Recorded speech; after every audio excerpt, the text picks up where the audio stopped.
அனைத்து புகழும் அனைத்து கண்ணியமும் உயர்ந்த பண்புகளும் நம்மை படைத்து நமக்காக அகிலங்களையும் படைத்து பரிபாலித்து போஷித்து கொண்டிருப்பான ஏக இறைவன் அல்லாஹ்வுக்கு எல்லா புகழும். இது குர்ஆன் வகுப்பு, வாழ்வியல் வகுப்பு. இது கேள்வி பதில் அப்படிங்கிறது கேள்வி பொதுவாக இருக்கலாம். வாழ்க்கைக்கு தான் விளக்கம் கேட்கணுமே தவிர வசனங்களுக்கு விளக்கம் கேட்கக்கூடாது. ஏன்னா வசனம் தெளிவாக இருக்குது. குர்ஆன் தெளிவானது, விளக்கமானது, சந்தேகம் இல்லாதது அப்படின்னு சொல்கிறார். இது ஞானமுடையது. இப்போ வாழ்க்கைக்கு கேள்வி கேட்குறது தான் சரியாக இருக்குமே தவிர வசனங்கள் கேள்வி கேட்குறது. ஏன்னா நம்ம எதை கேட்குறோமோ அதை வாழணும்ல. ஒவ்வொருத்தருக்கும் ஒரு சூழல் இருக்கும், சந்தர்ப்பம் இருக்கும். அதுக்கான கேள்வி குர்ஆனில் விடையாக இருக்கும். ஆனால் வசனங்களை கேட்டோம்னா அப்படின்னு வாழ போகிறமான இருக்காது. ஏன்னா இறைவன் சொன்னால் தேவையின்றி நீங்கள் கேள்வி கேட்காதீர்கள், அது பதிலளிக்க கொடுனா உங்களுக்கு நீங்கள் வருந்துவீங்க. உங்களுக்கு தேவைப்போது கேள்வி கேளுங்க, அது உங்களுக்கு தெளிவாக்க மட்டும் சொல்கிறேன். சரியா? அதில் இப்போ நம்ம குர்ஆனை எப்படி பார்க்கணும், எப்படி அணுகணும், அதெல்லாம் பார்க்குறோம். குர்ஆனை எப்படி சிந்திக்கணும், உணரணும்னு பார்க்கணும். பரந்த மனதோடும் திறந்த உள்ளத்தோடும் குர்ஆனை அணுகணும். மதம் கடந்து அணுகும். குர்ஆன் மதம் கடந்தது, மனிதர்களுக்கானது, சடங்கேற்றது, சம்பிரதாயம் கிடையாது. இதில் உணர்வும் உள்ளட்சத்தை மட்டுமே அதிகரிக்கக்கூடிய இந்த குர்ஆன் வசனங்கள். இப்போ குர்ஆனை ஏன் பார்க்கணும் அப்படின்னு சொன்னால், நம்ம கடவுள் எல்லாம் நம்பிக்கொண்டோம். ஒவ்வொரு மதங்களையும் வெவ்வேறு சடங்குகளை கொண்டு அணுகிறோம். இதே கடவுள் நம்பிக்கை இருக்குது. ஆனால் ஒவ்வொரு மதங்களையும் வெவ்வேறு சடங்குகளை கொண்டு நம்ம இறைவனை அடையணும்னு நினைக்கிறோம். சடங்குகளை கொண்டு இறைவனை அடைய முடியாது. சடங்குகளை கொண்டு இறைவனை ஒருபோதும் நம்ம அடைய முடியாது. மதங்களை கொண்டு இறைவன் நம்ம அடைய முடியாது. இப்போ மதம் கடந்து சடங்குகளை கடந்து இறைவனை எப்படி அறியணுங்கிறது இந்த வேதம் போதிக்குது. இறைவனை உணரதான் முடியும். உணர்ந்து உள்ளட்சத்தோடு நம்ம வாழ்க்கையை எப்படி பின்பற்றணும், அதை இறைவனை வழிபடுறது. அப்போ இறைவனை உணராமல், கடவுளை அறியாமல் தொழுகையும் கிடையாது, ஜபமும் கிடையாது, கும்பிடுதலும் கிடையாது, வழிபாடுகள் கிடையாது. வழிபாடு தலங்களில் இறைவனை கும்பிடுறதோ தொழுகிறதோ ஜபிக்கிறதோ அது கிடையாது. இறைவனை வழிபடுறது உள்ளத்தில் உணர்வாக உள்ளட்சத்தோட இறைவனை வழிபடணும். அதுதான் இங்கே இந்த வேதம் போதிக்கும். இது வரைக்கும் நம்ம நினச்சோம் கடவுளுக்கு இணை கிடையாது, தெரியும், எல்லாத்துக்கும் தெரியும். ஆனால் உருவம் கொடுத்தாச்சு. நம்ம பார்த்தது கேட்டதெல்லாம் கடவுளாக்கி வச்சுருக்கோம். ஒரு மதத்தில் கடவுளுக்கு உருவம் கிடையாது, ஆனால் சடங்கு இருக்குது. மற்ற மதங்களில் கடவுளுக்கு உருவம் இருக்குது, சடங்கு இருக்குது. இப்போ இங்கே சடங்கு கொண்டு நம்ம இறைவனை அடைய முடியுமா? அடைய முடியாது. அப்படி எப்படி இறைவனை நம்ம உணர்றது அப்படின்னு சொன்னால், நம்ம இறைவனை எப்படி நம்ம உணர்றோமோ அதை கொண்டு தான் நம்ம இறைவனை வழிபட முடியும். அத்தியாயம் 112. அத்தியாயம் 112 4 வசனங்கள் பார்ப்போம். கூறுவீராக அல்லாஹ் ஒருவனே. கூறுவீராக அல்லாஹ் ஒருவனே. படைத்தவன் ஒருவன் தான் சொல்றான். அல்லாஹ்னா எப்பொருளுமாக இல்லாதவன், உருவமற்றவன், உணர்வானவன், உள்ளட்சத்துக்குரியவன். அவனுக்கு உருவம் கிடையாது. அப்போ கடவுள் ஒருத்தன் தான் அப்படின்னு சொல்கிறான். அல்லாஹ் ஒருவனே. அல்லாஹ் தேவையற்றவன், உங்கள்கிட்ட எது தேவையில்லைங்கிறான். அல்லாஹ் தேவையற்றவன் சொல்கிறான். அருளுடையவன், அவன் பொருளை கேட்க போகிறானா? இது அகிலங்களே படைத்த அருளுடையவன் நம்மகிட்ட பொருளை கேட்பானா? கேட்க மாட்டான். அப்போ அவன் தேவையற்றவன், பெறவும் இல்லை, பெறப்படவும் இல்லை. அவனுக்கு பெற்றோரும் கிடையாது, அவனுக்கு மனைவி பிள்ளைகளும் கிடையாது, அவனுக்கு நிகராக எதுவும் கிடையாது உலகத்தில். அதனால் இறைவனுக்கு இணை வைக்கக்கூடாது அப்படின்னு பார்க்கணும். அப்போ அவனுக்கு நிகராக நாம் என்ன சொன்ன, இறைவனுக்கு இணையாக இங்கே படைக்கப்பட்ட பொருளெல்லாம் வழங்கிட்டு இருக்கிறோம், இதை நம்பிக்கிட்டு இருக்கிறோம். அதுதான் பாதுகாக்கணும்னு நினச்சிட்டு இருக்கிறோம். மனிதரையும் கற்களையும் சிலைகளையும் வைத்து அல்லது நெருப்பை வணங்கி இதுதான் நம்ம பாதுகாக்கும் அப்படின்னு சொல்லி வழிபட்டுருக்கோம். இறைவன் சொன்னால் அப்படி இல்லை, அவன் ஒருவன் தான், கடவுள் நான் ஒருத்தன் தான்ப்பா, என்னை தவிர வேறு இறைவனே கிடையாது, எனக்கு எந்த தேவையும் கிடையாது, எனக்கு பெற்றோரும் கிடையாது, பிள்ளைகளும் கிடையாது, மனைவியும் கிடையாது, நான் தனித்தவன், எனக்கு நிகராக எதுவுமே கிடையாதுங்கிட்டான். முதல்ல இறைவனை புரிஞ்சுக்கணும். இதை நம்ம புரியாமல் இறைவனுடைய வழிபாடு தொழுகையோ அல்லது ஜபமோ அல்லது கும்பிடுறதோ எதுவுமே கிடையாது. நம்ம வெறும் சடங்கு தான் பண்ணிகிட்டு இருக்கோம் இல்லையா?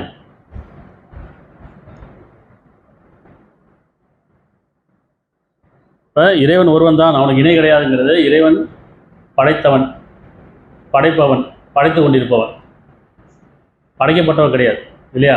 நம்ம படைக்கப்பட்டதெல்லாம் கடவுள் நினச்சிட்டு இருக்கிறோம்.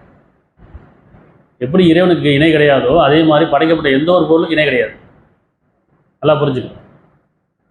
வானத்துக்கு இணை கிடையாது, பூமிக்கு இணை கிடையாது, சூரியனுக்கு இணை கிடையாது, சந்திரனுக்கு இணை கிடையாது. படைக்கப்பட்ட எந்த ஒரு பொருளுக்கு இணை கிடையாது. ஒவ்வொன்றும் தனித்தன்மையானது, தனித்துவமானது. இறைவனுக்கு எப்படி இணை கிடையாதோ படைக்கப்பட்ட எந்த ஒரு பொருளுக்கும் இணை கிடையாது. அவன் ஞானமுடையவன், அவனுக்கு இணை கிடையாது. ஆனால் மனிதனுக்கு துணை உண்டு. ஒவ்வொன்றும் துணையாக படைச்சிருக்கான். மனிதனுடைய படைப்பு பார்த்திங்கன்னா ஆணும் பெண்ணும் இணை கிடையாது. ஆண் தன்மை வேறு, பெண்ணுடைய தன்மை வேறு, சூரியனுடைய தன்மை வேறு, சந்திரனுடைய தன்மை வேறு. இப்படி படைக்கப்பட்ட உலகத்தில் படைக்கப்பட்ட எல்லா பொருளும் தனித்தன்மையானது, தனித்துவமானது. ஒன்று இன்னொன்றுக்கு இணை கிடையாது. ஆனால் துணை உண்டு. இருக்கா இல்லையா? வானம் பூமிக்கு துணையாக படைக்கப்பட்டிருக்கு. சூரியன் சந்திரனும் இரவும் பகலும் இப்படி எல்லாம் ரெட்டை ஜோடி ஜோடியாக படைக்கப்பட்டிருக்காங்க. அதே மாதிரி தான் ஆண் பெண்ணும் ஜோடி ஜோடியாக படைக்கப்பட்டிருக்கு. துணை உண்டு, ஆனால் இணை கிடையாது. இறைவனுக்கு துணை கிடையாது. இப்படி கடவுளுக்கு துணை கிடையாது, ஆனால் படைக்கப்பட்ட எல்லாத்துக்கும் துணை உண்டு, இணை கிடையாது. ஒன்று ரூபாய் மற்றொன்று கிடையாது. அப்படி தானே? சூரியனுடைய தன்மை வேறு, சந்திரனுடைய தன்மை வேறு, நட்சத்திரனுடைய தன்மை வேறு, கோலமுடைய தன்மை வேறு, காற்றுடைய தன்மை வேறு, நெருப்புடைய தன்மை வேறு, நீருடைய தன்மை வேறு இல்லையா? வானத்துடைய தன்மை வேறு, பூமியுடைய தன்மை வேறு. எல்லாம் ஒவ்வொன்றும் வெவ்வேறு தன்மை கொண்டது. நிறைய பழங்கள் பார்க்குறோம். ஒவ்வொரு பழத்தையும் ஒரு சுவை இருக்கும் இல்லையா? மனம் இருக்கும், வெவ்வேறையாக இருக்கும், தனித்தன்மையாக இருக்கும். மலர்கள் நிறைய பூக்கள் பார்க்குறோம். ஒவ்வொன்றுக்கும் ஒரு மனம் இருக்கும். அதோடைய வடிவம் வேறு மாதிரி இருக்கும், நிறம் வேறு மாதிரி இருக்கும். நம்ம இறைவனை உணரணும்னு சொன்னால் இயற்கையை பார்க்கணும். எப்படி இறைவனை எப்படி உணரணும்? இயற்கையை பார்க்கணும், வானத்தை பார்க்கணும். இது நம்ம அறிவுக்கு அப்பாற்பட்டது. அவன் எப்படிப்பட்ட ஆற்றல் மிக்கவன், ஞானமுடையவன். அப்படி ஒவ்வொரு படைப்பு பார்க்க மட்டும் தான் நம்ம இறைவனை உணர முடியும். பார்த்ததில் இறைவன் கிடையாது. அவனை உணரணும்னு சொன்னால், இறைவனை உணரணும்னு சொன்னால் இயற்கையை பார்க்கணும். ஆண் பெண் தானே பார்க்கணும். தன்மை வேறு, ரெண்டு ஒன்று கிடையாது. ஆண் பெண்ணு சமம் கிடையாது. அப்படி செயல்களில் சமமான கூலி கொடுக்கப்படும். ஆனால் ஆணுடைய தன்மை வேறு, பெண்ணுடைய தன்மை வேறு. துணையாக படைச்சிக்கங்க, இணையாக இல்லை, துணையாக படைச்சிக்கங்க. நம்ம படைக்கப்பட்ட ஒவ்வொரு பொருளும் உணராத வரைக்கும் இறைவனை நம்ம இன்னும் உணரவே இல்லை. அப்புறம் வழிபாடு கிடையாது, சடங்கு கிடையாது. எப்படி வழிபடுறது இறைவனை? எந்த நோக்கத்தில் இறைவன் படைத்தானோ அந்த நோக்கத்தை அறியாமல் வழிபாடு கிடையாது. அப்போ இறைவனை உணர்ந்து என்ன செய்யணும்? முதல்ல படைக்க உணரணும். நம்மளை உணரணும். முதல்ல நான் எப்படி படைக்கப்பட்டிருக்கேன்? ஒரு துளியிலிருந்து படைக்கப்பட்டிருக்கேன். ஒரு துளி தான் இவ்வளோ உருவமாயிருக்கு. எனக்குள்ள சந்தையில் கொடுக்கப்பட்டிருக்கு, எனக்கு துணை கொடுக்கப்பட்டிருக்கு, இப்படி எனக்கு உதவியாளரையும் படைக்கப்பட்டிருக்கு. அப்போ துணையாக படைக்கப்பட்டிருக்கு. இந்த துணையிலிருந்து அழகேசரோட யார்? இப்படி இணை கிடையாது, ஆனால் துணை உண்டு. இறைவனுக்கு இணை கிடையாது, துணையும் கிடையாது.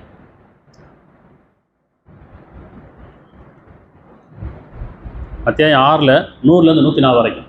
இப்போ ஏன் நம்ம குரான் இப்படி பார்க்குறோம்னு சொன்னால், இது போன்ற வேறு வேதங்கள் இருக்க எனக்கு தெரியாது. இந்த வசனங்கள் மாதிரி வேறு வேதங்கள் இருக்கிறேன். ஏன்னா மற்ற வேதத்தை நான் படிக்கலை, குரான் மட்டும் படிக்கணும். ஒவ்வொரு வசனம் நமக்கு என்ன செய்யுது? இறைவனை நினைவு கூட்டுது, இறைவனை நமக்கு அறிவிக்குது, இறைவன் தன்னை பற்றி அறிவிக்கிறான். 6ல் 100. எனினும் அவர்கள், முதல்ல என்ன பார்த்தோம்? கடவுள் ஒருவன் தான், அவனுக்கு இணை கிடையாது, அவனுக்கு பெறவும் இல்லை, பெறப்பட இல்லை, அவன் தேவையில்லைன்னு பார்த்தாச்சு. 6ல் 100. எனினும் அவர்கள் ஜின்களை அல்லாஹ்வுக்கு இணையாக்கிறார்கள். மனிதர்கள் ஜின்களை அல்லாஹ்வுக்கு இணையாக்கிறார்கள். அவன்தான் ஜின்களையும் படைத்தான். இருந்தும் அறிவில்லாத காரணத்தால் இணை வைப்பவர்கள் அவனுக்கு புதல்வர்களையும் புதவிகளையும் கற்பனை செய்து கொண்டார்கள். அவனோ இவர்கள் இவ்வாறு வர்ணிப்பதிலும் தூய்மையானவனாகவும் உயர்ந்தவனாக இருக்கின்றான். அதாவது நம்ம பார்த்ததெல்லாம் கடவுள்றோம், கேட்டதெல்லாம் கடவுள் நினைக்கிறோம். இறைவன் சொன்னால் அப்படி இல்லைப்பா, நான் என்ன சொல்கிறேன்? கடவுளை பற்றி நான் தான் அறிவிக்கணும். இறைவன் தான் தன்னை பற்றி அறிவிக்கிறான். எப்படி அறிவிக்கிறான்? அவர்கள் ஜின்களை அல்லாஹ்வுக்கு இணையாக்கிறார்கள். ஜின்களை எப்படி இணையாக்குறது? வழிபாட்டத்தில் என்ன நடக்குது? நெருப்பு வணங்குறோமா இல்லையா? கோயிலில் போனால் நெருப்பு வச்சு தான் வணங்குறாங்க, கற்பூரம் கொளுத்துறாங்க. சர்ச்சில் போனால் மெழுகுவச்சி நெருப்பு வச்சு தான் வணங்குறாங்க. மற்ற தர்காலையும் சரி, வழிபாடு முஸ்லீம்ஸ் இஸ்லாமில் நிறைய பேர் பார்த்தீங்கன்னு சொன்னால் ஊதுபத்தி வச்சுருக்காங்களா இல்லையா? கடைகளில் வீடுகளெல்லாம் பார்த்தீங்கன்னு சொன்னால் நிறைய ஃபோட்டோ இருக்கும். மக்காமதினா ஃபோட்டோ இருக்கும், யாசின் சூரா ஃபோட்டோ இருக்கும், பிஸ்மில்லா, அந்த அரபியில் நிறைய ஃபோட்டோ வச்சுருப்பாங்க. இந்த கடையை திறந்தவுடனே இந்த ஊதுபத்தி பொருத்தி அந்த ஃபோட்டோக்கெல்லாம் காமிப்பாங்க. எப்படி மற்ற மதங்களில் சாமி ஃபோட்டோக்கெல்லாம் கற்பூரம் காட்டுறாங்களோ அது மாதிரி இவங்களும் அதை காட்டிட்டு தான் உட்காருவாங்க. அப்போ அது என்ன செய்யணும்? நெருப்பை வணங்காதீங்கன்னு சொல்கிறான். ஜின்களை வணங்குது என்பது நெருப்பை வணங்குறது. நெருப்பை கொண்டு வணங்குறது, அப்படிதானே? அப்போ கோவில்களையும் நெருப்பை கொண்டு தான் ஆராதனை செய்யணும், கற்பூரம் கொடுத்து ஆராதனை பண்ணுறாங்க. மெழுகுபத்தி வச்சு தான் சர்ச்சிலையும், இஸ்லாத்துலேயும் பார்த்தீங்கன்னா ஊதுபத்தி. அப்போ என்னன்னு சொல்கிறேன், இன்னும் அவர்கள் ஜின்களை அல்லாஹ்வுக்கு இணையாக்குகிறார்கள். அவன் தான் ஜின்களையும் படைத்தான். நெருப்பை படைச்சது யார்? இறைவன் தானே. படைக்கப்பட்ட பொருளை வணங்காதீங்கன்னு சொல்கிறான். படைத்தவன் வணங்குன்னு சொன்னால் அது நெருப்பு வணங்கிட்டு இருக்கு. இருந்தும் அறிவில்லாத காரணத்தால் அவர் சிந்திக்காதனால அவனுக்கு, அதாவது சிந்திக்காத காரணமாக இணை வைப்பவர்கள் அவனுக்கு, படைத்தவனுக்கு புதல்வர்களையும் புதவிகளையும் கற்பனை செய்து கொண்டார்கள். கடவுளுக்கு ஒரு உருவம் கொடுத்தாச்சு, அவனுக்கு 2 மனைவி 3 மனைவி, அதுக்கப்புறம் பிள்ளைகள், ஆண் பிள்ளைகளையும் பெண் பிள்ளையும் சொல்கிறாங்களே, கடவுளுடைய பிள்ளைகள் சொல்கிறாங்களா இல்லையா? அப்புறம் அதை வணங்குறது. என்னன்னு சொல்கிறான், அவன் பெறவும் இல்லை பெறப்படவில்லைங்கிறான். எனக்கு பெற்றோரும் கிடையாது, எனக்கு மனைவி பிள்ளைகளையும் கிடையாதுன்னு சொல்லிட்டான். நான் தேவையில்லட்டோன்னு சொல்லிட்டேன், எனக்கு நான் உங்கள்கிட்ட எந்த பொருளையும் கேட்கலேன்ட்டான். எனக்கு நிகராக எதுவுமே இல்லை, இணைய கூடாங்கிறான். முதல்ல கடவுளை புரிஞ்சுக்கணுமா இல்லையா? அப்போ கடவுளை புரியாமல் எப்படி நம்ம வழிபட முடியும், எப்படி தொழுக முடியும், எப்படி ஜபிக்க முடியும், எப்படி கும்பிட முடியும்? அப்போ நம்ம சண்டோலாம் சடங்கு தானே, சம்பிரதாயம் தானே. முன்னோர்களையும் மூதாதையரையும் பின்பற்றி சிந்திக்காமல் செய்கிறோம். இதுதான் கடவுள் நினச்சிட்டு இருக்கோம். இறைவன் சொல்கிறான், தன்னை பற்றி அறிவிக்கிறான். எனக்கு உருவம் கிடையாது, உணர்வோடு நீங்கள் பின்பற்றுங்க, உள்ளட்சத்தோடு பின்பற்றுங்க, உணர்வும் உள்ளட்சம் தான் என்னை வழிபடக்கூடியதுன்னு சொல்கிறான். இவ்வாறு வர்ணிப்பதிலிருந்தும் தூய்மையானவனாகவும் உயர்ந்தவனாகவும் இறைவன் இருக்கின்றான். அது கீழே 6:101, வானங்களையும் பூமியும் தோற்றித்தவனே அவன்தான். இந்த வானங்களையும் பூமி படைச்சது யார்? அவன் தான். இறைவன் சொல்கிறான், நான் தான் இந்த வானங்க பூமி படைத்தேங்கிறான். நீங்கள் வானங்க பூமி படைத்தவனை விட்டுட்டு படைக்கப்பட்ட பொருளை வணங்கிட்டு இருக்கீங்களேங்கிறான். அவன் துணை ஏதும் தேவையற்று இருக்க துணை எந்த தேவையும் கிடையாது அவனுக்கு. அவனுக்கு பிள்ளையான்னு கேட்குறான். அவனுக்கு மனைவி கிடையாது, எப்படி பிள்ளை இருக்கும்? இப்படி அவனுக்கு பிள்ளைன்னு சொல்கிறாங்க, கடவுள் பிள்ளைன்னு சொல்கிறாங்கல்ல, அவனுக்கு மனைவி கிடையாது. இல்லை வெறும் சொல்கிறான், அவனுக்கு துணை எது இருக்க, துணை ஏதும் தேவையற்றது இருக்க அவனுக்கு பிள்ளையா? அவனே எல்லா பொருட்களையும் படைத்தான். இன்னும் அவன் எல்லா பொருட்களையும் நன்கறிந்தவனாகவும் இருக்கின்றான். உங்களையும் அவன் தான் படைச்சேங்கிறான், உங்களுக்கு முன்னோரையும் அவன் தான் படைத்தேங்கிறான், இந்த வானங்களுக்கும் நான் தான் படைச்சேங்கிறான். படைக்கப்பட்ட பொருள் எனக்கு இணையாக்காதீங்க. கடவுளுக்கு இணை கிடையாது, அவனுக்கு மனைவியும் கிடையாது, பிள்ளைகளும் கிடையாது, பெற்றோரும் கிடையாது. அவன் இணையற்றவன். உங்களை இணையிலான்னு எப்படி படைச்சிருக்கிறான்? தனித்தன்மையோடு படைச்சிருக்கான் இல்லையா? அப்போ எனக்கு இணையை ஏற்படுத்துறீங்களேன்னு கேட்குறான். உங்களுக்கு துணையை நான் படைச்சிருக்கேன். இப்படி எப்படி இறைவன் இணை கிடையாது, படைக்கப்பட்ட எந்த ஒரு பொருளுக்கும் இணை கிடையாது, ஆனால் துணை உண்டு, அவனுக்கு துணை கிடையாது. 6:102, அவன்தான் அல்லாஹ் உங்கள் இறைவன். இப்படி அவன்தான் அல்லாஹ் உங்கள் இறைவன். இங்கே அல்லான் இறைவன் சொல்கிறான். அல்லானா என்ன? இணை இல்லாதவன், எப்பொருளுமாக இல்லாதவன், உருவமற்றவன், நீங்கள் பார்க்க முடியாதுங்கிறான். உங்கள் இறைவன், உங்களை படைத்து பரிபாலித்து போஷிப்பவன், அவனை தவிர வேறு இறைவன் இல்லை. எல்லா பொருள்களையும் படைப்பாளன் அவனே ஆவான். ஆகவே அவனுக்கே பணியுங்கள். இன்னும் அவனே அனைத்து காரியங்களையும் பொறுப்பாளன். இறைவன் எப்படி உணரணும்? நம்ம வழிபாடு தலங்கள்லையா, உள்ளங்கள் இல்லையா? உள்ளத்தில் தானே உணரணுமா இல்லையா? இறைவன் அறியாமல் வழிபாடு கிடையாதுல்ல. இறைவன் யார் நம்ம அறியாமல் நான் வெறும் சடங்கு பண்ணிகிட்டு இருக்கோம், வழிபாடு தலங்களில் போய் பண்ணிகிட்டு இருக்கோம். இறைவன் சொன்னால் உள்ளத்தை என்னை உணருங்கிறான். நான் யாருன்னு உணருங்க. நீங்கள் ஐப்புலன்களில் பார்ப்ப எதுவுமே கடவுள் கிடையாதுங்கிறான். அதாவது 6:103, பார்வை அவனை அடைய முடியாது. உங்களுடைய பார்வை உங்களை அடைய முடியும். நீங்கள் பார்ப்பதெல்லாம் கடவுள் கிடையாது, நீங்கள் கேட்டதெல்லாம் கடவுள் கிடையாது, நீங்கள் செஞ்சதெல்லாம் கடவுள் கிடையாது, நீங்கள் தேடி போனதெல்லாம் கடவுள் கிடையாது. உங்கள் ஐப்புலனுக்கு அப்பால் பட்டவன் சொல்லலாம். இப்படி நீங்கள் பார்ப்பதோ கேட்பதோ நீங்கள் தொட்டதோ அல்லது நீங்கள் தேடி போகிறதோ கடவுள் கிடையாது. ஐப்புலனுக்கு அப்பால் பட்டவன், சிந்தனைக்குரியவன், உணர்வானவன். அப்போ பார்வை அவனை அடைய முடியாது, ஆனால் அவனோ பார்வையில் அடைகிறான். உங்கள் பார்வை அடையுங்கிறான். 1000 கோடி கண்கள் இருந்தாலும் அந்த ஒரு இறைவனை பார்க்க முடியாதுங்கிறான். இப்படி 1000 கோடி கண்கள் இருந்தாலும் ஒரு இறைவனை பார்க்க முடியாது, ஆனால் அந்த ஒரு இறைவன் அத்தனை பார்வையும் தனித்தனி பார்க்குறேங்கிறான். உங்கள் பார்வையில் நான் அடையிறேங்கிறான், உங்களுடைய எண்ணங்களை நான் அடையிறேங்கிறான். மனிதன் நான் படைத்தோம், உங்களுடைய மனம் உங்களுடைய என்ன பேச நான் அறிவேங்கிறான். உங்களுடைய எண்ணங்களையும் உங்களுடைய பார்வையும் உங்கள் செயலையும் தனித்தனியாக நான் பார்க்குறேங்கிறான். அப்போ இறைவன் யார்? இப்போ நம்ம பார்ப்பது இறைவன் கிடையாதுல்ல, நம்ம கேட்டது இறைவன் கிடையாதுல்ல, நம்ம செஞ்சது இறைவன் கிடையாதுல்ல, நம்ம தேடி போகிறது இறைவன் கிடையாதுல்ல. பார்வை அடைய முடியாதுன்னு சொன்னதுக்கப்புறம் நம்ம எங்கே தேடி போகிறோம்? வழிபாடு தலங்கள் இல்லையா, புண்ணிய தலங்கள் இல்லையா? வழிபாடுதும் புண்ணியம் எங்கே இருக்குது? உள்ளத்தில் தானே இருக்குது, உணர்வில் தானே இருக்குது, உள்ளச்சத்து தானே இருக்குது. அப்போ நம்ம இது வரைக்கும் நம்ம என்ன பண்ணிகிட்டு இருக்கோம்? கடவுள் பேரால் நம்ம பண்ண சடங்கு பண்ணிகிட்டு இருக்கோம், இறைவனை வழிபாடு பேரில் வழிபாடு பண்ணிகிட்டு இருக்கோம். ஒவ்வொரு மதங்கள்லையும் சடங்குகளை பின்பற்றி அதை கொண்டு இறைவன் அடையலாம்னு நினைக்கிறோம். ஒருபோது இறைவன் அடைய முடியாது. கற்பனையிலையும் யூகங்களே இருக்கிறீங்கன்னு சொல்கிறான் இறைவன். நீங்கள் கற்பனை யூகங்களே இருக்கிறீங்க, நீங்கள் உண்மையான இறைவன் அறையலை. அப்போ உண்மையான இறைவன் எப்படி தன்னை பற்றி அறிவிக்கிறான்? வேதத்தில் அறிவிக்கிறான். எப்படி அறிவிக்கிறான்?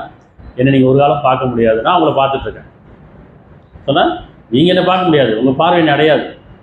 முடிஞ்சு போச்சு, இங்கே எல்லாமே முடிஞ்சு போச்சு. அப்படி பார்வைகள் அவனை அடையாதுன்னா இங்கே எல்லாம் முடிஞ்சு போச்சு. நீங்கள் பார்க்க எதுவுமே கடவுள் கிடையாது, நீங்கள் கேட்ட எதுவும் கடவுள் கிடையாது, நீங்கள் தொட்டதோ நீங்கள் தேடி போனது கடவுள் கிடையாது. ஐப்புலனுக்கு அப்பால் பட்டவன், உணர்வானவன், அவனே பார்வையில் அடைகிறான். அவன் நுட்பமானவன் அறிந்தவன். இப்போ இறைவன் எங்கே பார்க்கணும்? நீ வழிபாடு தலங்களை போகலாமா? சடங்கு பண்ணலாமா? வழிபாடு தலங்கிறது சடங்கு தானே, அது மதம் தானே. கடவுளுக்கு மதத்தை பூத்தி மதத்துக்கு ஒரு சடங்கை ஏற்படுத்தி மனிதர்களை பிரித்து நம்ம உள்ளத்தோட்டு வெளியே வந்துட்டோம் இல்லையா? ஆனால் எதுவும் சொன்னால் நீங்கள் உள்ளத்துக்குள்ள திரும்புங்கிறேன். கடவுள் கடந்து வாங்க, பார்வை கடந்து வாங்க, உணர்வாக வாங்க, உள்ளத்துக்குள்ளே வாங்க. நான் உங்களை உள்ளத்தில் தான் இங்கே பிரார்த்தனை எங்கே அமையுது அங்கே தான் இறைவன் இருக்காங்க அர்த்தம்.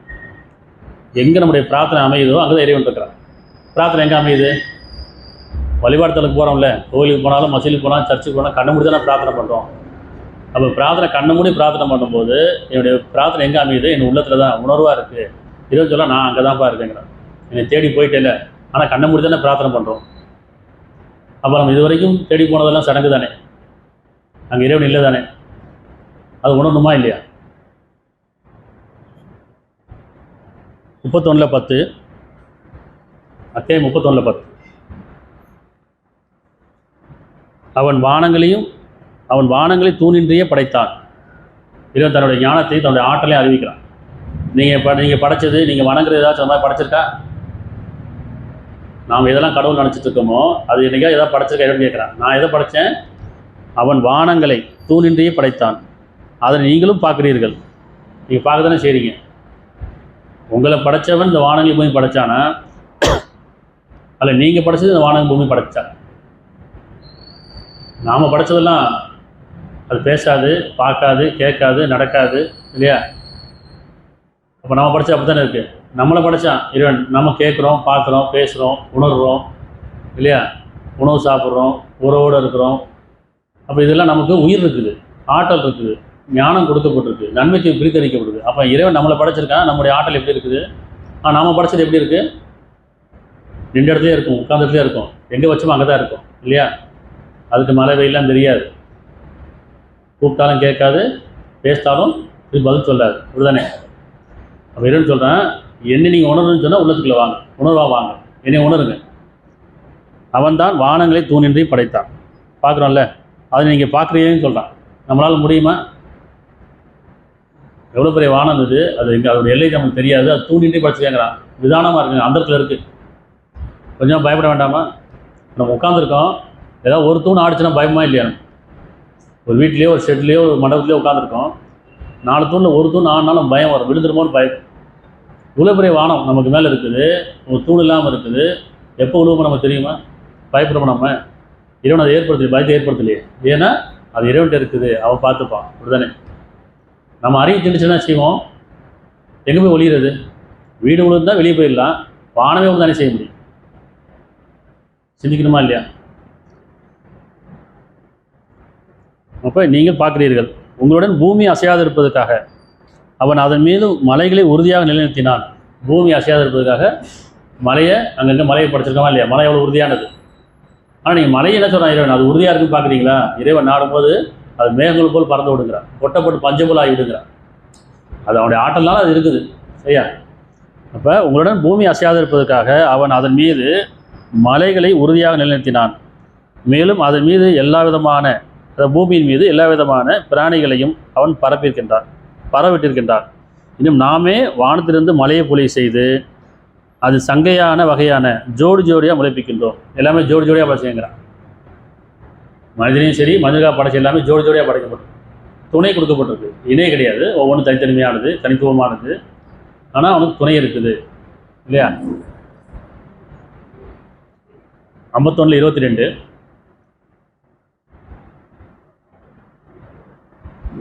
அன்றையும் வானத்தில் உங்களுக்கு வாழ்வாதாரமும் நீங்கள் வாக்களிக்கப்பட்டவும் இருக்கின்றன.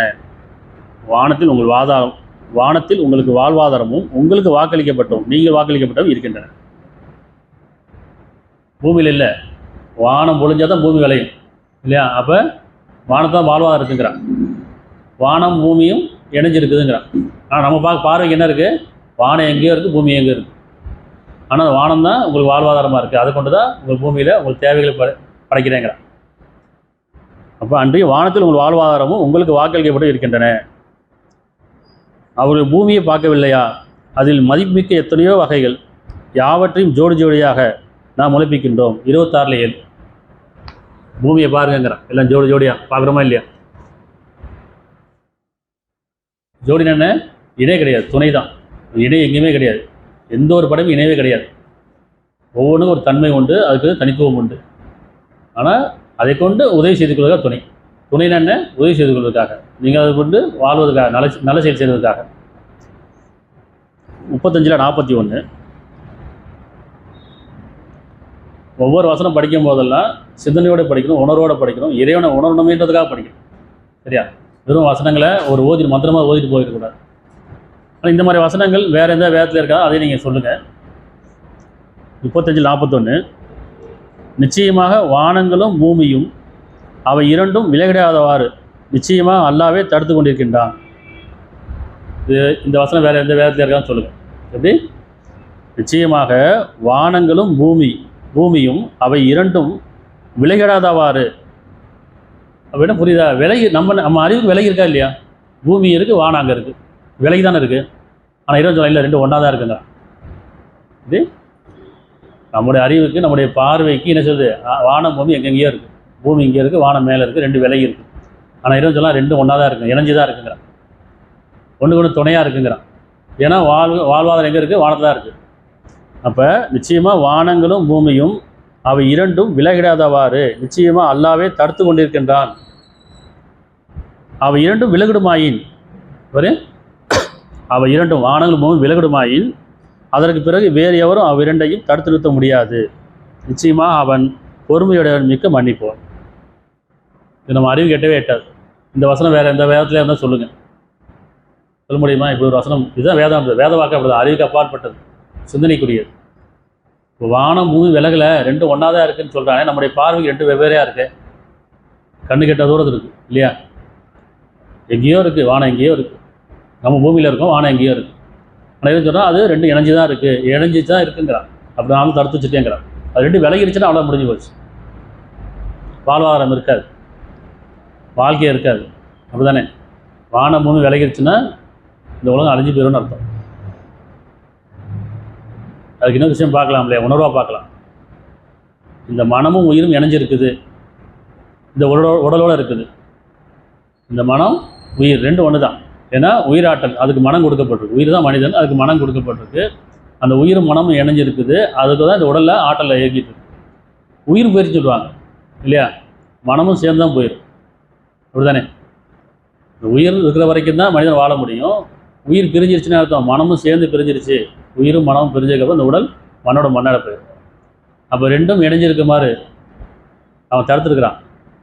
அது விலகிடுச்சுன்னா யார் அர்த்தம்? உயிர் போயிடுச்சு திரும்பி கொண்டு முடியுமா? உடலோட உயிர் போயிடுச்சு, உயிர் பிரிஞ்சிருச்சு, திரும்பி யாராவது கொண்டாந்து நிப்பாட்ட முடியுமா? உயிரை யாராவது கொண்டாந்துருக்கா? அப்படியா இருக்கா? திரும்பி உயிரை கொண்டாந்துட்டாங்க, திருப்பி இணைச்சிட்டாங்க சொல்ல முடியுமா? இறந்த மறுபடியும் உயிர் பெற்றான்னு சொல்ல முடியுமா?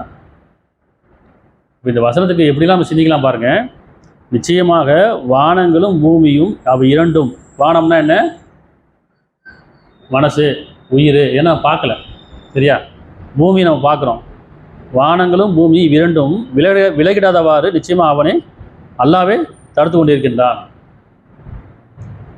அவ்விரண்டும் விலகிடுமாயின் அதற்கு பிறகு வேறு யாரும் அவ் இரண்டையும் தடுத்து நிறுத்த முடியாது. நிச்சயமாக அவன் பொறுமையுடையவன், மிக மன்னிப்பான். இந்த உயிர் இருக்க வரைக்கும் தான் உடல் இல்லையா? உடலை வாழ வைக்கிறது உயிரா, உயிரை வாழ வைக்கிறது உடலா? உடலை வாழ வைக்கிறது உயிர் கொடுத்துருக்கா, ஆனால் உயிர் வாழ்றது உடல் கொடுக்கப்பட்டிருக்கா? சிந்திக்கிறதுக்கா? அப்போ உயிர் வாழ்றது தான் உடல் கொடுக்கப்படும் இல்லையா? அப்போ இந்த பூமியை வாழ வைக்கிறது வானம் படைக்கப்பட்டிருக்கு. அப்படிதானே? நம்ம சிந்திக்கு போகும்போது நிறைய ஞானம் கிடைக்கும். நம்ம சிந்திக்கணும். மனிதன் சிந்தனைக்குரியவன், வேதம் சிந்தனைக்குரிய. வெறும் சிந்திக்காம ஓதிட்டு போனதெல்லாம் புரியாது, விளங்காது. இது விளங்கினா மட்டும்தான் இறைவனை அறிய முடியும். இறைவனை அறிஞ்சும் போது நம்ம இறைவனை வழிபடணும்னு அர்த்தம். அப்போ இந்த உயிரும் மனமும் இந்த உடலோடு இருக்குது. ஒரு காலம் இறைவன் விதி, அந்த காலம் வந்துருச்சு, அந்த நேரம் வந்துருச்சுன்னா இந்த உடலோட எது பிரியும்? உயிரும் மனம் பிரியும். அதுக்கு இறப்பு கிடையாது. உயிருக்கும் மனசுக்கும் இறப்பு கிடையாது.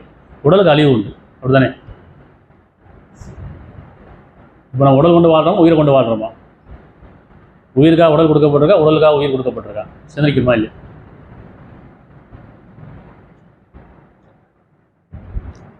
படைப்பு நோக்கம் என்ன? படைப்பு நோக்கம் அறியாமல் இறைவன் அறிய முடியாது இல்லையா? படைப்பு நோக்கம் தான் இறைவனை வழிபடுறது.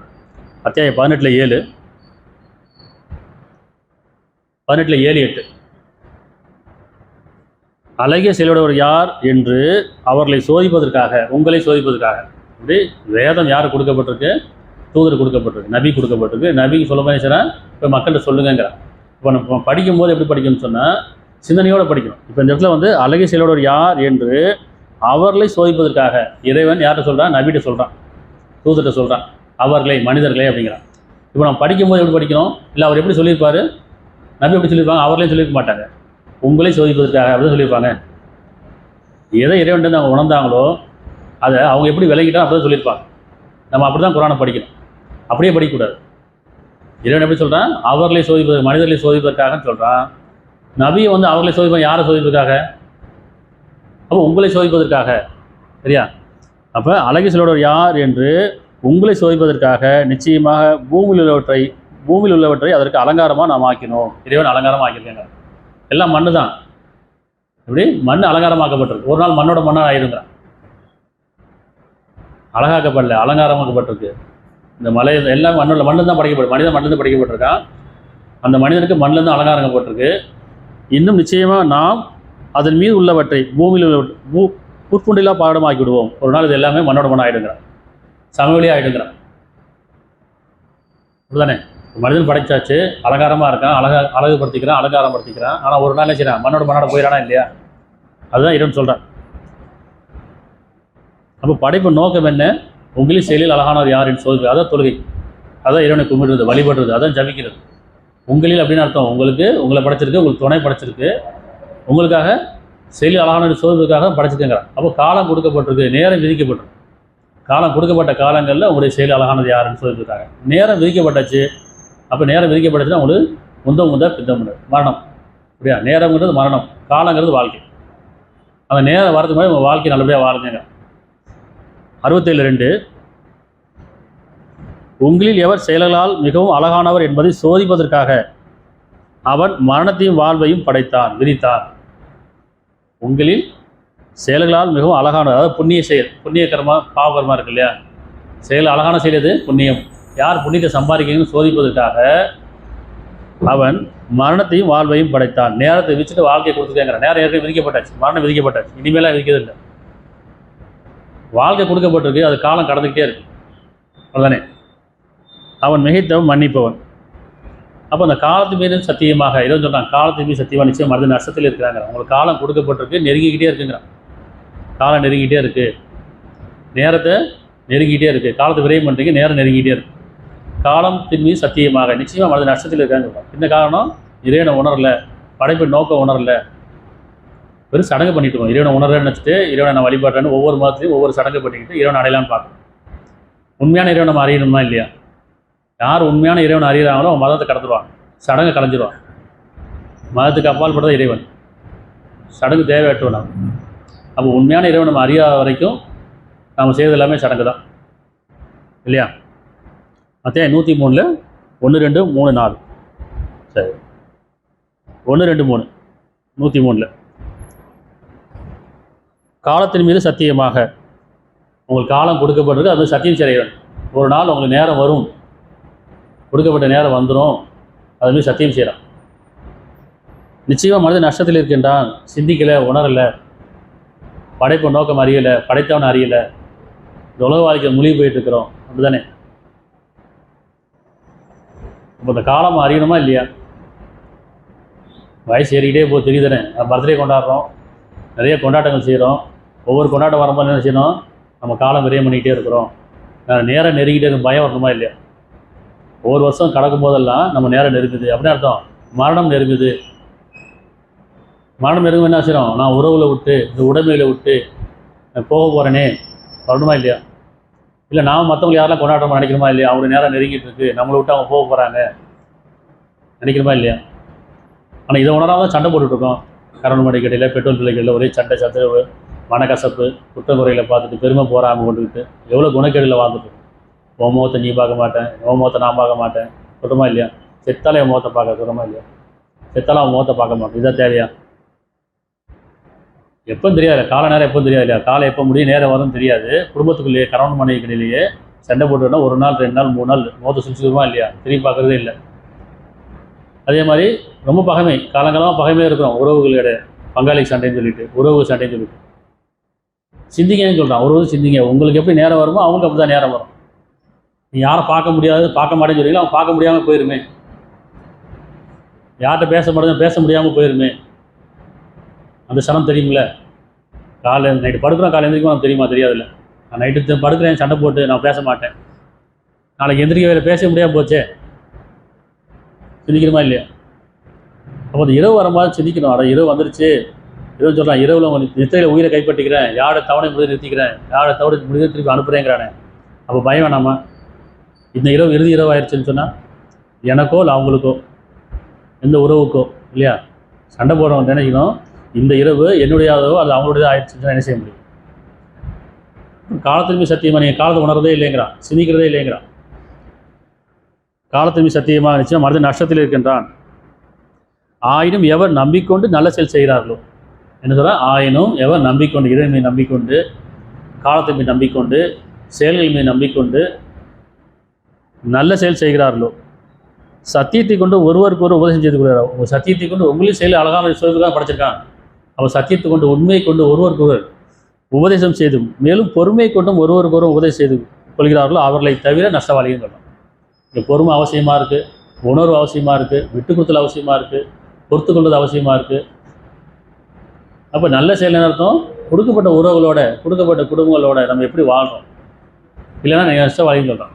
அவங்க கொடுக்கப்பட்டலாம் விரயம் பண்ணிட்டீங்க, காலம் கொடுக்கப்பட்டுச்சு, உறவு கொடுக்கப்பட்டுச்சு, உணர்வு கொடுக்கப்பட்டுச்சு, எல்லாம் விரயம் பண்ணியாச்சு, அப்படிதானே?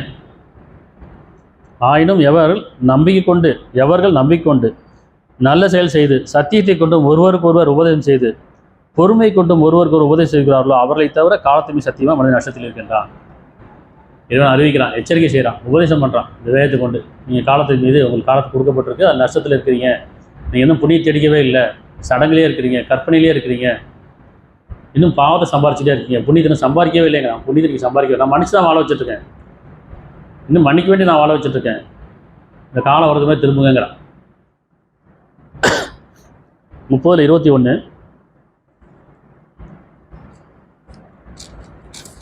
அத்தியாயம் 30:21. இன்னும் நீங்கள் அவரிடம் ஆறுதல் பெறக்கூடிய துணையை உங்களிருந்தே உங்களுக்காக படைத்திருப்பதும், இணைய படைக்கல, துணையை படைச்சுங்கிறான். ஆண் பெண் இல்லையா, 2 உறவு கொடுத்து 2 பேர் தான் படைக்கப்பட்டோம். உலகத்தையே 2 பேர் தான் படைக்கப்பட்டோம். ஆனால் நிறைய பேர் இருக்கிறோம். என்ன சொல்கிறேன், நீங்கள் அவரிடம் ஆறுதல் பெறக்கூடிய துணையை உங்களிருந்தே உங்களுக்காக அவன் படைத்திருப்பதும் உங்களுடைய நெருக்கத்தையும் இறக்கத்தையும் உண்டாக்கி இருப்பதும் அவனுடைய அருள் கொடையில் உள்ளதாகும். இந்த அருளை பேணிக் கொள்ளுங்கன்னு சொல்லலாம். நெருக்கமும் இறக்கம் எதை கொண்டு? இறக்கத்தை கொண்டும், கருணையை கொண்டும், மன்னிப்பை கொண்டும், அன்பை கொண்டும் இல்லையா, நல்ல உணர்வை கொண்டு உங்கள் நெருக்கமும் இறக்கமும் சொல்லலாம். ஒருத்தருக்கு இறக்கப்படுங்கன்னு சொல்லலாம். இறக்கப்படுறோமா? கோவம் வந்துச்சுன்னா இறக்கப்படுறோமா? இறக்கப்படும்ல, மன்னிங்கிறான். பொறுத்து கொள்ளுங்கள், சகித்து கொள்ளுங்கள், விட்டு கொடுங்க. முதல்ல குடும்பத்தில் தானே இறைவனை வழிபட்டு இருந்து, குடும்பத்தில் தான், உறவுகள் இருந்தால் அப்புறமேல் தான் சமுதாயம். அப்போ எது வழிபாடு தலம்? எது? குடும்பம் தான் வழிபாடு தலம். அங்கே தான் இறைவனை வழிபடுங்கிறான். நான் கொடுக்கப்பட்டது நீங்கள் வழிபடுங்க. எப்படி வழிபடுறது? உங்களையும் செயலில் அழகானவர் யார்? சோதனைக்காக கொடுக்கப்பட்டது. கணவன் மனைவி கிடையில செயலில் அழகானவர் யார்? பெற்றோர் பிள்ளை கிடையில செயலில் அழகானவர் யார்? சகோதர சகோதரி கிடையில செயலில் அழகானவர் யார்? உறவு, நட்பு, இப்படி மனிதர்களில் செயலில் அழகானவர் சோதனைக்காக படைக்கப்பட்டிருக்கு. அப்போ குடும்பம் தான் வழிபாடு தலம். இங்கே தான் இறைவனை வழிபடணும் இல்லையா?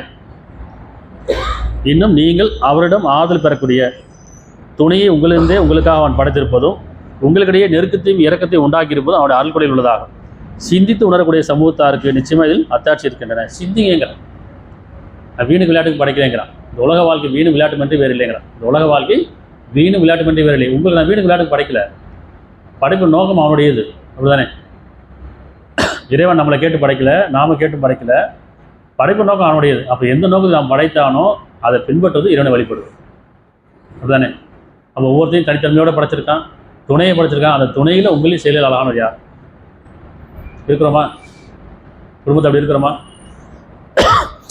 பணியோட இல்லங்கள் அல்லாஹ்வுக்குரியதுங்கிறான். பணியோடு இருக்கிறோமா? வீட்டில் பணிவுன்னு என்ன? ஒருத்தருக்கு ஒருத்தர் இறக்கத்தோடையும் கருணையோடையும் மன்னிப்போடையும் விட்டு கொடுக்கறதும் பொறுத்து கொள்வதும் சகித்து கொள்வதும் ஒவ்வொருத்தரும் நம்ம பார்த்துக்கலாம், நம்ம குடும்பத்தில் எப்படி இருக்குன்னு பார்க்கலாம். சண்டை சச்சரவு எப்படி இருக்குது, கோபம் எப்படி இருக்குது. 14:72 16:72 அத்தியாயம் 14:72. இன்னும் அல்லாஹ் உங்களுக்காக உங்களிலிருந்தே துணைகளை ஏற்படுத்தியிருக்கின்றான். உங்களுக்கு உங்கள் துணைகளிலிருந்தும் சந்ததிகளையும் நன்மையாளர்களையும் ஏற்படுத்தியிருக்கின்றான். உங்களுக்கு நல்ல பொருளிலிருந்தும் ஆகாரம் அளிக்கின்றான். அப்படி இருந்தும் பொய்யானதன் மீது நம்பிக்கொண்டு அல்லாவின் அருள்கொடையா இவர்கள் நிராகரிக்கிறார்கள். புரியுதா? நான் தான் உங்களை படைச்சேங்கிறேன், உங்களுக்காக துணையும் படைச்சிருக்கேங்கிறேன், உங்களுக்கு வந்து உணவையும் படைச்சிருக்கேன், வாழ்வாதாரத்தையும் கொடுத்துருக்கேன், எல்லாத்தையும் கொடுத்தாச்சு. என்ன செய்ய சொல்கிறாங்க? நல்ல குணங்களை பின்பற்றுங்க. அவ்வளோதான். இது உங்களுக்கு உயிர் கொடுக்கப்பட்டிருக்கு, உடல் கொடுக்கப்பட்டிருக்கு, உணர்வு கொடுக்கப்பட்டிருக்கு, ஆன்மா கொடுக்கப்பட்டிருக்கு, இதோட உறவும் கொடுக்கப்பட்டிருக்கு, உங்களுக்கு மனைவி பிள்ளைகளையும் சந்ததிகளையும் கொடுக்கப்பட்டிருக்கு, இன்னும் உங்களுக்கு தேவை அனைத்தையும் கொடுக்கப்பட்டாச்சு. நீங்கள் செய்ய விடல என்ன? அழகை செல்வோட யார்? அழகை செல்வோட அறிஞங்கிறான். இறைவனுக்கு பயந்து உள்ளச்சத்தோட பணிவோட. ஆனால் அப்படி இருந்தும் பொய்யானது மீது அப்படின்னு படைக்கப்பட்ட மீது நம்பிக்கொள்றீங்க. நீங்கள் எதெல்லாம் பார்த்தீங்களோ கேட்டு அதை மீது நம்பிக்கொண்டிருக்கிறீங்க. இறைவன் சொல்ல இல்லை, படைத்தோன்னு நம்புங்க. நான் தான் உங்களை எல்லாம் படைத்தேன். ஒரு நாள் உங்களை விட்டு விளையிடுவாங்க, இல்லை நீங்கள் அவங்கள விட்டு விளையிடுவீங்க. எது ஒன்றும் நிலையானது கிடையாது, நிரந்தரமானது எதுவும் கிடையாது. அப்படிதானே? எது நிலையானது கிடையாது, நிரந்தரமானது கிடையாது. ஒவ்வொருத்தரும் மரணத்தை சுவாசத்தே ஆக வேண்டும். எவ்வளோ போய் ஆண்டியாக இருந்தாலும் அரசனாக இருந்தாலும் ஒரு நாள் மரணம் தீடும் தானே. மரணம் தீடாத யாரும் கிடையாது. இல்லை, அந்த மரணத்துக்கு முன்னே நீங்கள் இறைவன் பக்கம் திரும்புங்க, இறைவன் உணருங்க, படைப்பு நோக்கம் அறியுங்க. இல்லையா? 9:71 அத்தியாயம் 9:71. இறைவன் மீது நம்பிக்கொண்ட ஆண்களும் இறைவன் மீது நம்பிக்கொண்ட பெண்களும். எது? இறைவன் மீது நம்பிக்கொண்ட ஆண்களும் இறைவன் மீது நம்பிக்கொண்ட பெண்களும் ஒருவருக்கு உற்ற துணைவர்களாக இருக்கிறார்கள். ஒரு உற்ற துணையாக இருக்கீங்கிறார். எதுக்கு? நன்மைக்கும் உண்மைக்கும் துணையாக இருக்கீங்கிறார். பெருமைக்கும் போராமைக்கும் கோபத்துக்கும் அவசர துணையாக இருக்க வேண்டாம். நீங்கள் உங்களுடைய துணை எப்படி இருக்குன்னு சொன்னால், ஒருத்தர் பொறுமைக்கு இன்னொரு துணையாக இருக்கீங்க, நல்ல செயலுக்கு துணையாக இருக்கீங்க, நல்ல குணங்கள் துணையாக இருக்கீங்க. ஆனால் என்ன செய்றீங்க? மனைவி கோவப்பட்டால் கணவன் கோவப்படுறாரு, கணவன் கோவப்பட்டால் மனைவி கோவப்படுறாங்க, சண்டை போட்டால் ஒருத்தர் என்ன செய்கிறாங்க? வெறுப்புக்கும் பகைமைக்கும் துணையாக இருக்கும். எதுவும் சொன்னால் அன்புக்கும் கருணைக்கும் நல்ல செயல் செய்கிறதுக்கு துணையாக இருக்கீங்க, முன்மாதிரியாக இருக்கீங்க. அப்போ இறைவன் மீது நம்பிக்கொண்ட ஆண்களும் இறைவன் நம்பிக்கொண்ட பெண்களும் ஒருவருக்கொரு உற்ற துணைவர்களாக இருக்கிறார்கள். அவர்கள் நல்லது செய்ய தூண்டுகிறார்கள். நல்லது செய்ய தூண்டுங்க. கணவன் மனைவியை நல்ல செய்ய தூண்டுங்க, மனைவி கணவனை நல்ல செய்ய தூண்டுங்க, பிள்ளைகள் பெற்றோருக்கும் பெற்றோர் பிள்ளைகளுக்கும் ஒருவருக்கு நல்ல செய்ய தூண்டுங்க. நல்லதுக்கு முன்மாதிரியாக இருக்கு. தீமையை விட்டு விளக்குறார்கள். நீங்கள் முன்மாதிரியாக இருக்கீங்க. தீமை விட்டு விளக்கு. கெட்ட குணங்கள் உங்கள்ட்ட இல்லாமல், கெட்ட பழக்கம் இல்லாமல் நீங்கள் பாருங்கள். அப்போ கெட்ட பழக்கங்களும் கெட்ட குணங்கள் இல்லாமல் சொன்னால் நீங்கள் முன்மாதிரியாக இருக்கீங்க அர்த்தம். ஒருவருக்கு துணையாக இருக்கீங்க அர்த்தம். தீமையை விட்டு விலகிறார்கள், இறைவனுக்கே வழிபடுகிறார்கள், தூய்மைக்காக செலவு செய்கிறார்கள், அல்லாஹ்வுக்கும் அவன் தூதருக்கும் வழிபடுகிறார்கள். அவர்களுக்கு அல்லாஹ் கருணை புரிவான். நிச்சயமாக அல்லாஹ் மிகைத்தவனாகவும் ஞானமுடையவனாக இருக்கின்றான். இப்படி தான் இறைவன் அறிகிறான். என்னுடைய அடியார் எப்படி இருக்குன்னு சொன்னால், அவன் நன்மை ஏவனும் தீமையிலிருந்து தடுக்கப்படணும், ஒருத்தருக்கு ஒருத்தர் நன்மைக்கு உதவி செஞ்சுக்கணும், தீமையிலிருந்து விலகிக்கணும். இப்படி அழகை செயலோட. இதுதான் அழகை செயல், இதுதான் தொழுகை, இதுதான் இறைவனை வழிபடுறது, இதுதான் ஜபம், இதுதான் இறைவனை கும்பிடுறது. குடும்பங்களில் தான் இருக்குது, உணர்வுல தான் இருக்குது, உள்ளட்சத்தில் தான் இருக்குது. இது தாண்டி வேறு எங்கேயுமே கிடையாது. இறை வழிபாடுங்கிறது குடும்பத்தை தவிர, அதாவது உள்ளம் இல்லம் இரண்டுல தான் இருக்குது.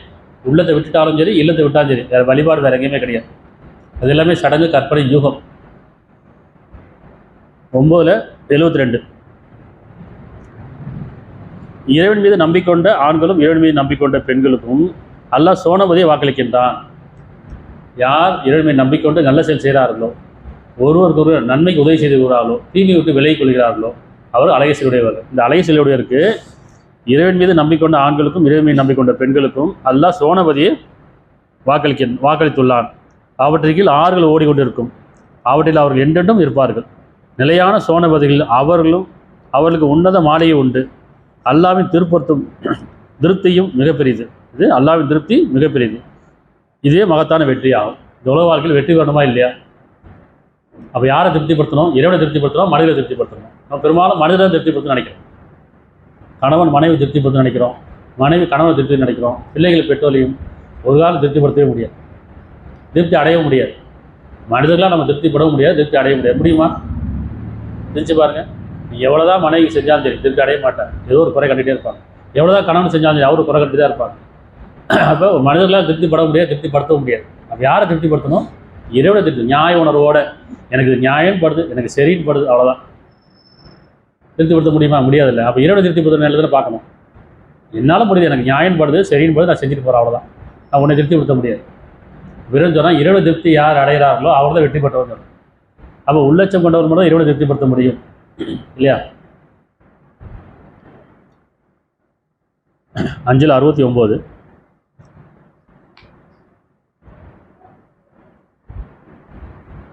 நிச்சயமாக நம்பிக்கொண்டவர்களாயினும் யூதர்களாயினும் சாபியன்களாயினும் கிறிஸ்தவர்களாயினும், இது இதுன்னு சொன்னால் நீங்கள் நம்பிக்கொண்டவர்களாயினும் மூமின்களாயினும் யூதர்களாயினும் சாபியன்களாயினும் கிறிஸ்தவர்களாயினும் எவர் அல்லாஹ்வின் மீதும் இறுதி நாள் மீது நம்பிக்கொண்டு படைத்தவன் மீதும் அந்த இறுதி நாள் மீது நம்பிக்கொண்டு நற்செயல் செய்கிறார்களோ அவர்களுக்கு பயம் இல்லை, அவர் துக்கப்பட மாட்டார். இவ்வளோதாங்க.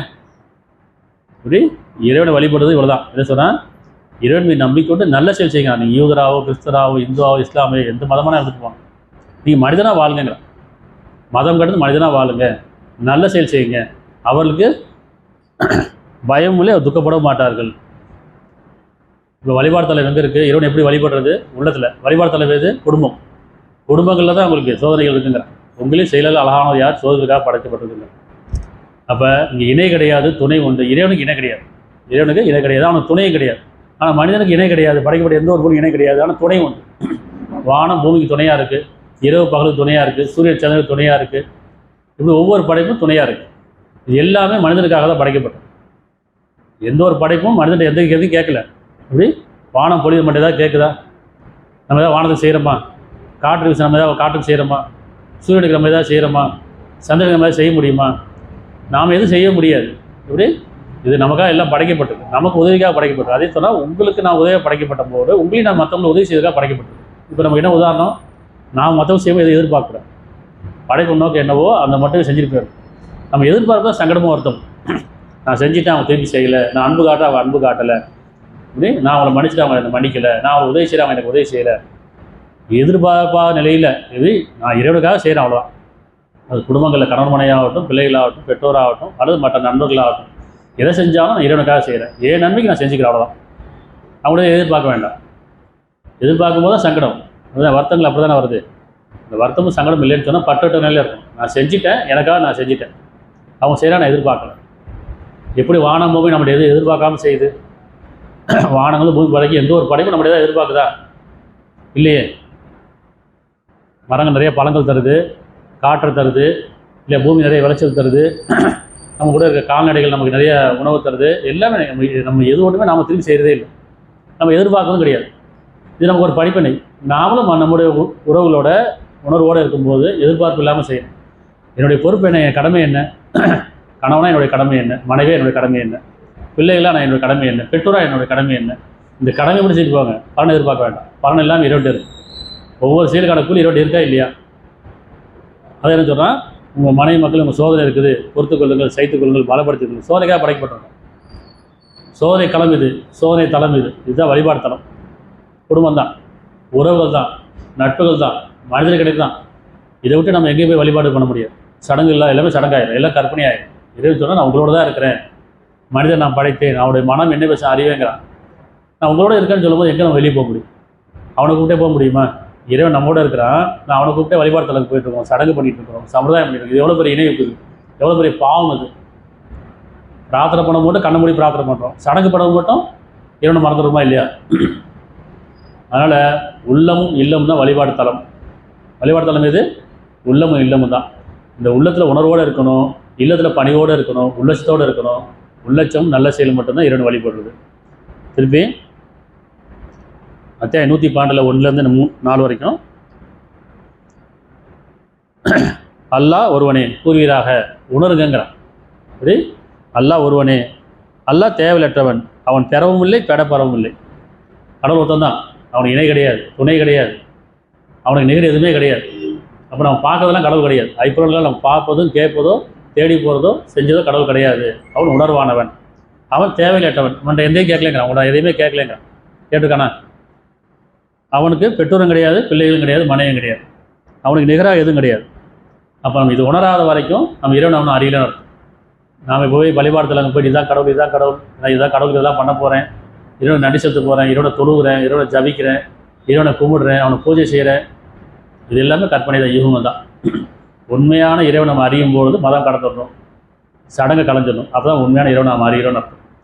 எப்போ உண்மையான இறைவனை அடைஞ்சிட்டோமோ அப்போ நம்ம மனுஷரும் இறைவனை வழிபட ஆரம்பிச்சிடும், உணர்வாக வழிபட ஆரம்பிச்சிடும், உள்ளத்தில் வழிபட ஆரம்பிச்சிடும். நம்ம கொடுக்கப்படுறது நல்ல செயல் செய்வோம். இல்லம் இது உள்ளம், இல்லம் இதுதான் வழிபாடு தரம். இது நல்லா மறுபடி புரிஞ்சுக்கணும். நல்ல குணங்களும் நல்ல செயல் மட்டும்தான் இறைவனை அங்கீகரிக்கிறான். நல்ல செயல் இல்லாமல் வெறும் சடங்கு மட்டும் பண்ணிட்டு என்கிட்ட கோபம் இருக்குது, பெருமை இருக்குது, அவசரம் இருக்குது, பதட்டம் இருக்குது, எல்லா குணக்கேடுலையும் வச்சுட்டு கோயிலுக்கு போய் என்ன பிரயோஜனம், மசூதிக்கு போய் என்ன பிரயோஜனம், சர்ச்சுக்கு போய் என்ன பிரயோஜனம்? குணக்கேடெலாம் இங்கே இருக்குல்ல. உள்ளம் தூய்மையான வரைக்கும் நம்ம எங்கேயும் போக முடியாதானே. உள்ளம் தேவையானது எங்கேயும் போக வேண்டிய அவசியம் இல்லைல்ல. எதுவும் சொன்னால் நீங்கள் என் முன்னாடி நிற்கும்போது தூய்மையாளர்களாக இருக்கீங்கிறான். இப்போ நான் கோயிலுக்கு போனால் தூய்மையாக இருக்கணும். முதல்ல இது உடல் சுத்தம் இல்லை, மனம் சுத்தமாக இருக்கும். மசூதிக்கு போனால் மனம் சுத்தமாக இருக்கணும். சர்ச்சுக்கு போனால் அப்போ இறையிலங்களுக்கு போகும்போது மனம் சுத்தமாக இருக்கணுமா இல்லையா? மனம் சுத்தம் இல்லாமல் அங்கே போகக்கூடாது. மனம் சுத்தமாகிடுச்சா அங்கே போக வேண்டிய அவசியம் இல்லை. அப்படி தானே? மனம் சுத்தமாகிடுச்சுன்னா அங்கே போக வேண்டிய அவசியம் இல்லை. மனம் அது செவ்வையானால் மந்திர செவ்வைக்கு தேவையில்லைங்கிறாங்களா இல்லையா? இங்கே மனம் தானே முக்கியமாக இருக்குது. அப்போ உயிரும் மனமும் இந்த உடலில் இருக்குது. உடலை விட்டு பிரியறதுக்கு முன்னாடி, கொடுக்கப்பட்ட காலம் வரத்துக்கு முன்னாடி எந்த நோக்கத்தை இறைவன் படைத்தா அந்த நோக்கத்தை அறியணும். அதுதான் நம்முடைய தியானமாக இருக்கும். இப்போ தியானம்னா என்ன? இறைவனை அறிகிறது. சும்மா கண்ண மூடி உட்கார்றது கிடையாது. கண்ண மூடி உட்காந்து நான் தியானம் பண்ணிட்டேன் இல்லை. தியானம்னா என்னதுன்னா உணர்றது, இறைவனை அறிகிறது, என்னை உணர்றது, படைப்பு நோக்கம் உணர்றது, உணர்ந்ததுக்கப்புறம் அதுபடி வாழ்றேன். இது தியானத்தினுடைய வழிபாடு. அதில் எங்கள் இறைவனே, நீ எந்த நோக்கத்தில் படைச்சா அந்த நோக்கத்தை ஞானம் கொடு இறைவனே. உன்னை பற்றி ஞானம் கொடு, உன்னை உணரும் பொருட்டு, உன்னை அறியும் பொருட்டு, உன்னை வழிபடும் பொருட்டு, உனக்கு நன்றி செலுத்தும் பொருட்டு உன்னை பற்றி ஞானம் கொடு. என்னை பற்றி ஞானம் கொடு, எங்களை பற்றி ஞானம் கொடு. என்னை பற்றி என்ன அர்த்தம்? என்னுடைய குணக்கேடுகளை பற்றி ஞானம் கொடு, நல்ல குணங்களுக்கான ஞானம் கொடு. எங்களை பற்றி, எங்களை எந்த நோக்கத்தில் படைச்சோ அந்த நோக்கத்தில் வாழ்வதற்கான அழகை செல்வதாக இருப்பதற்காக, முன்மாறி இருப்பதற்காக எங்களை பற்றி ஞானம் கொடு. இன்னும் வேதங்களை பற்றி ஞானம் கொடு, படைப்பு நோக்கத்தை பற்றி ஞானம் கொடு, உன்னை வழிபடும் ஞானம் கொடு. எங்களுடைய வாழும், எங்களுடைய மரணமும், எங்களுடைய தொழுகையும் குர்பானையும் உனக்குரியதாக எங்களை ஆக்கிக் கொள்வாயாக. நிச்சயமாக நீ எங்கள் மீது இறக்க முடியணும் கருணையாலும். எல்லா புகழும் எல்லா கண்ணியமும் உயர்ந்த பண்புகளாகவும் எங்கள் இறைவனையே உனக்கே சமர்ப்பிக்கிறோம், உன்னிடமே சரணடைகிறோம். எங்களுடைய வாழ்வும் மரணமும் அல்லாஹ்